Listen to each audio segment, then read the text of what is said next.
Une leçon de vie des enfants. Alors il y a bien longtemps de cela, j'étais tombé sur une citation qui a littéralement bouleversé mon quotidien, qui a changé un petit peu ma manière de percevoir les choses dans nos relations parents-enfants. La citation, la voici. Les parents veulent apprendre la vie à leurs enfants, sans même réaliser que leurs enfants leur apprennent comment vivre. Laisse-moi répéter ça, pour que cela soit bien assimilé. Les parents veulent apprendre à vivre à leurs enfants, sans même réaliser que leurs enfants leur apprennent comment vivre. Si tu observes des parents, leur manière qu'ils vont avoir de se comporter en termes de généralité avec leurs enfants, c'est fais ceci, fais cela, fais pas ceci, fais pas cela. Un stress par-ci, un stress par-là. Je suis anxieux que tu fasses cela, je suis stressé que tu fasses cela. La projection dans le futur est permanente. Le stress est constant. Ça, c'est la relation d'un parent envers son enfant. Attention, tu vas te blesser. Attention à ceci. Attention à cela. Quelque chose de grave va arriver. Alors que la plupart du temps, non.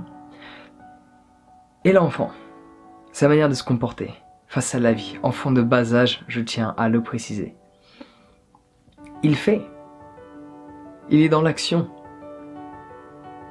Il est dans l'apprentissage. Il est dans l'expérimentation. Il essaie, ça fonctionne pas.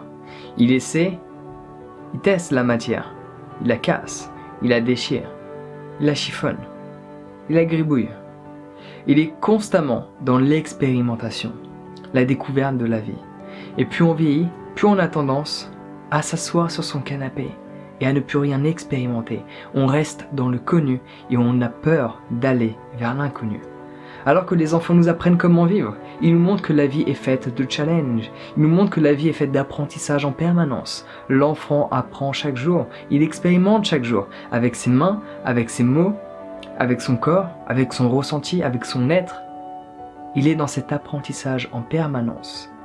Mais beaucoup de personnes, dès lors qu'elles grandissent, dès lors qu'elles ont des enfants, elles ont cessé d'apprendre et elles cherchent uniquement à transmettre ce qu'elles ont appris, sans même passer du temps à continuer de cultiver ce savoir, ces connaissances, ces expériences, qui peuvent les aider eux-mêmes dans leur propre journée, mais ainsi que leurs enfants. Et les enfants ont quelque chose d'extraordinaire à nous apprendre autre que cet apprentissage, autre que ces expériences nouvelles du quotidien, alors que la plupart des gens restent dans leur vécu, sans même aller vers l'inconnu, expérimenter quelque chose de nouveau, alors que cela est notre propre nature. Mais les parents ont peur que leurs enfants aillent faire quelque chose de nouveau, aillent expérimenter de sauter d'une chaise, aillent expérimenter de jeter un verre par terre, alors qu'ils sont dans cette phase de découverte. Que va-t-il se passer si je fais cela? Et beaucoup de parents leur disent, il faut pas le faire parce que ça va casser, il faut pas le faire parce que ce verre m'a coûté quelques euros.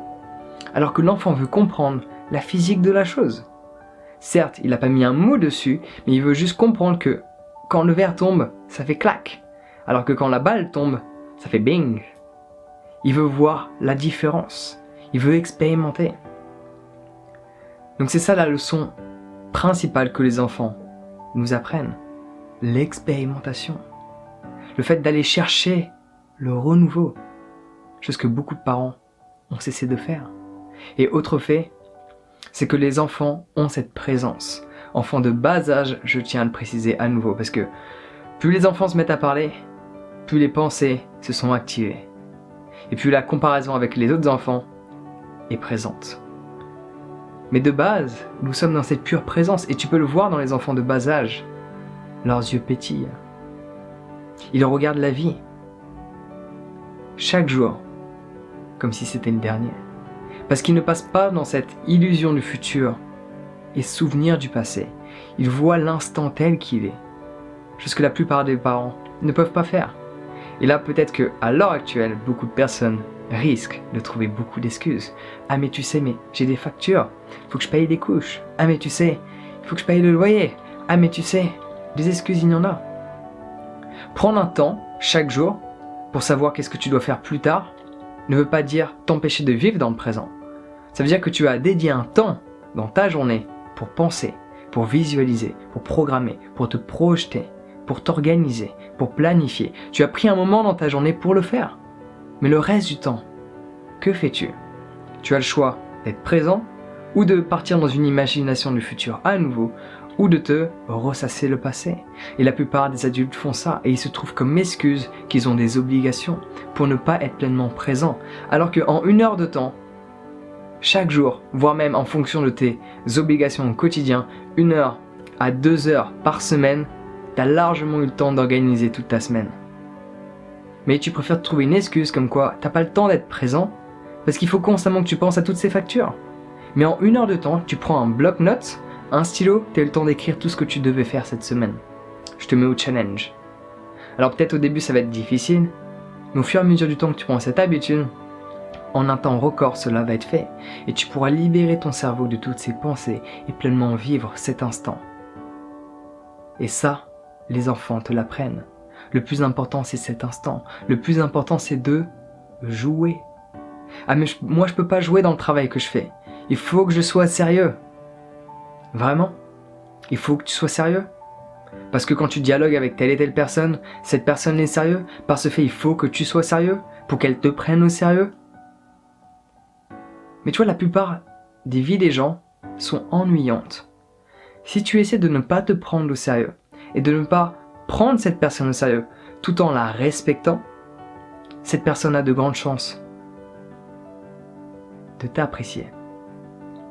Parce que c'est fun de te rencontrer, c'est fun de travailler avec toi, c'est fun de communiquer avec toi, plutôt qu'avec une autre personne qui ne bougera pas. Les enfants ont arrêté de prendre la vie au sérieux. Certes, ils n'ont pas de facture, certes, ils n'ont pas d'obligation, mais qu'est-ce qui t'empêche d'avoir du fun dans ce que tu fais? Qu'est-ce qui t'empêche de jouer pendant que tu travailles? Pas de faire autre chose. De faire en sorte que ton travail à l'heure actuelle soit fun, que tu l'apprécies ou non, tu peux toujours y apporter du fun. La seule chose, ou pour être plus exact, la seule personne qui t'en empêche, c'est toi. Parce que tu penses que d'autres personnes vont penser que ce que tu fais n'est pas adapté. N'essaie pas d'être dans la tête des autres, reste dans la tienne d'abord. Après, tu pourras te projeter dans une imagination de ce que les autres vont interpréter de tes actions. Mais pour l'instant, préoccupe-toi de ta propre vie, de ta propre existence sur cette planète Terre. Qu'est-ce qui t'apporte de la joie? Qu'est-ce qui t'apporte du fun? Fais en sorte de l'inculquer dans ces événements, dans ces choses que tu dois faire au quotidien qui ne le sont pas. Pourquoi pas prendre le tout comme un jeu? Même si cela n'en est pas un pour toi, prends-le comme un jeu. Prends-le comme un jeu. Peu importe la situation, le plus important c'est le contexte. Et le contexte, c'est toi qui le crée en cet instant à travers ta propre interprétation de ce que tu vis en cet instant présent. Donc pour résumer, les enfants, qu'est-ce qu'ils nous apprennent? À pas prendre la vie trop au sérieux, à faire du tout un jeu, à expérimenter constamment de nouvelles choses parce qu'on est là pour apprendre et évoluer en permanence.